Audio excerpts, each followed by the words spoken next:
Xander, do you want to just rail on Apple a little bit? Hey, this is Xander from the future. Just after we finished recording the last episode, some breaking news came out about how Apple intends to update their policies in response to the EU's Digital Markets Act. And we just wanted to cover that briefly so that you could have some context for the conversation we have and what's most up to date with Apple's app policies. First and foremost, Apple has allowed app developers in the EU to offer an alternative fee structure. The new fee structure allows for distribution outside of Apple's App Store, and any sales on alternative app stores will be charged at 17% commission fee and must use the entitlement program that we discussed in the episode. Alternatively, you can be on an alternative store and use Apple's IAP system for an initial 3%, which brings the total IAP fee to 20%. And developers in the small business program will have the base fee reduced to 10%. So that's, alternative app store, alternative payment, 10%, alternative app store, Google's IAP, 13%. This is the kicker, though. In addition to these lower fee structure, all apps that have more than 1 million users per year must pay a 50-cent core technology fee per user per year on their entire install base. So if you have 1,000,001 installs, that means your entire install base is 50 cents per user per year. This is crazy, crazy high. I did some basic back of the envelope math with their calculator, and the fees go way, way past what you would doing the IAP base fee for an average game company. We'll talk a little bit more about this next week, but I wanted to bring this up. What I will say is this is another demonstration of how Apple is actually just reinforcing the monopoly position that they have by providing sort of pseudo alternatives, which if you examine them on the basis of a real business case, aren't real alternatives. So most of what we talk about in this episode holds. I just wanted to jump in real quickly to give this context. As a totally unbiased perspective here, I don't have any bone to pick with Apple, and therefore this is going to be a completely unbiased analysis. Apple, our very valued partner for all of our game launches. We love you, tons, Apple. Go spend on Apple search. Just joking. Do not do that. Talk to us before you do that. Cool. So I would call this the eat your vegetables section. Let me get through some legalistic language first. So the Apple high-level takeaway, Apple revamps their App Store rules after a Supreme Court decision, and it's a little bit disingenuous because the Supreme Court of the U.S. stayed a lower court decision to strike down an anti-steering provision in Apple's App Store policy. That's a mouthful, huh? Basically what this means is Apple has been ordered to allow links to web stores as an alternative payment flow in their apps. So as soon as this happened, Apple immediately put out a new set of policies around how you can comply with this in the US, and boy, are they a doozy. Developers can link out to their own app store, but you can't link out in the same flow as an existing IAP purchase. Developers must also implement an IAP purchase, so you don't have the option to not choose to do IAPs. Developers must implement an Apple entitlement system, which informs Apple of purchases made through this new flow. And this is the best part, you need to pay Apple a 27% licensing fee for any purchase made on the web store for 7 days after using the clicked link. We report on their purchases monthly to Apple, and they have to provide an ATT-like prompt to articulate that you are leaving Apple's happy garden. I'm going to read this for those who are not watching. You are going to... No, this is in giant font taking over the whole screen when you do this. Yeah, so if you link out to your web app store, this is what pops up before you go. It says, you are about to go to an external website. Apple is not responsible for the privacy or security made of purchases on the web. And then it has a bunch of, smaller language, and you can either click cancel or continue. And so this is just going to eviscerate that flow. The flip side of it is let's say you get someone to go there, they still take 27%, which, Ben Thompson is one of my favorite analysts. He has a website called Stratechery. If you want someone who's really, really versed in this to understand the legalistic portion of this, you should listen to him. We can link to that at the bottom of this podcast. That being said, apparently this is not illegal in the US because the consumer expects Apple to have a vertical integration. The messaging around Apple's App Store and control over the device is baked into how they've positioned it from the beginning. I think this is fairly hypocritical from Apple. This is not a policy which improves consumer experience. It's really them abusing their monopolistic position. And apparently this is not illegal, but it is definitely immoral, and I don't agree with it. Anyway, that was a lot more. What do you think? Well, the thing that jumps out is part of the case that Apple has always made, agree or disagree. Let's say that we set the percentage aside. Sure. The case that Apple has made, which I think is a fair case in principle, which is we are facilitating and providing services through the App Store.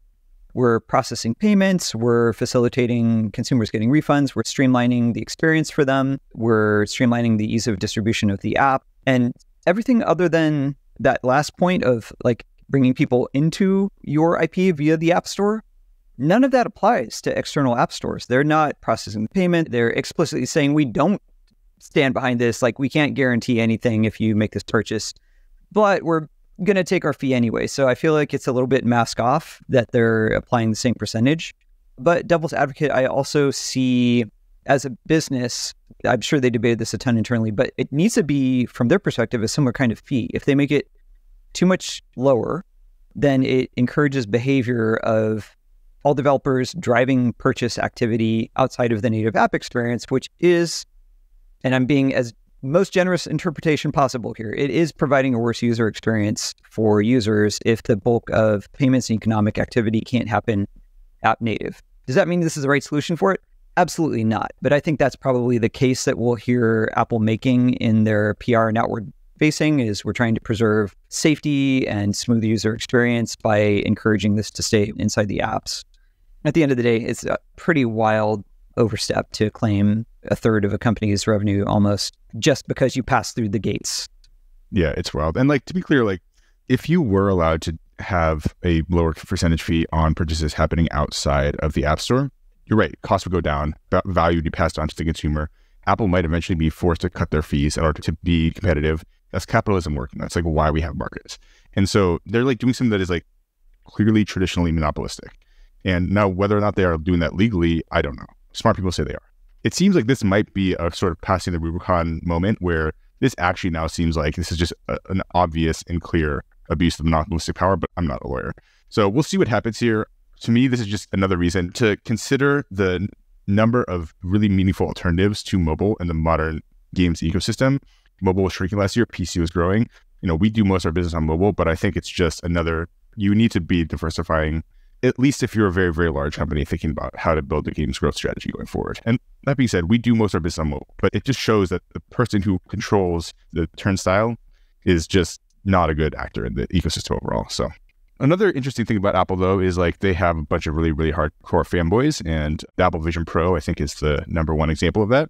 The Apple Vision Pro sold a reported 160,000 units in their pre-sale run at a minimum price point of $3,500, which indicates a really, really high demand amongst at least early adopters. Although I've read somewhere this is about 0.007% of their overall billion plus user base, which is kind of a funny stat, but that just shows their scale. I think one of the notable narratives that have emerged here is streaming giants like YouTube, Netflix, and Spotify have opted against releasing launch apps, despite the fact that you can literally just like click a button and you'll port your iPad app over. And so like, this might just be a coincidence. Who the heck knows? But I'm choosing to read this as app developers doing their little bit to poke and prod Apple where they can, and feeling really reticent about the fact that they might control the next generation computing platform.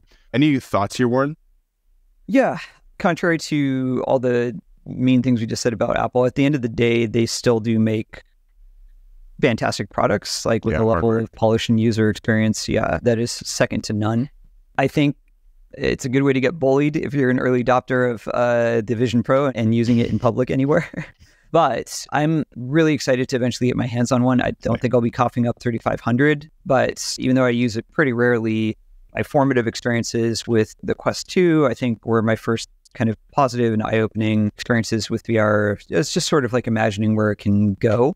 And I don't know if this is going to be a hit product. I could see like this being something that is talked about for a while and then goes to sleep and then comes back in a future product line. All wild speculation. I just want to see the early hands-on user reviews of this. And I'm keen to see Apple do their thing of just like taking a proof of concept that people find interesting and then applying that like extreme Apple iteration, level of polish, refinement of user experience. I'm optimistic as a consumer for what it's going to be like. But as far as like a business unit, I don't know. Every time, like I feel for like 20 years now, it's been like, no. Now VR and AR is happening for, this time it's different. This time it's happening for real. We're really going to get adoption this time.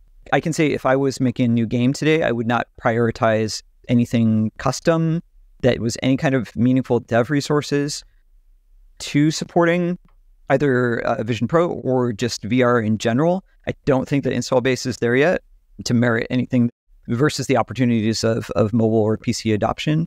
But we're going to cross that threshold probably at some point. I don't think this is going to be the moment, but I do think for smaller developers, there's probably going to be a lot of subsidies in the Apple ecosystem for building bespoke experiences, similar to what Apple has done for, I mean, they're not subsidies, but I know a lot of small teams are getting by like building products for Apple Arcade, where they're getting, you know, a flat rate from Apple and essentially doing like work for hire. So Apple Arcade has like unique bespoke content.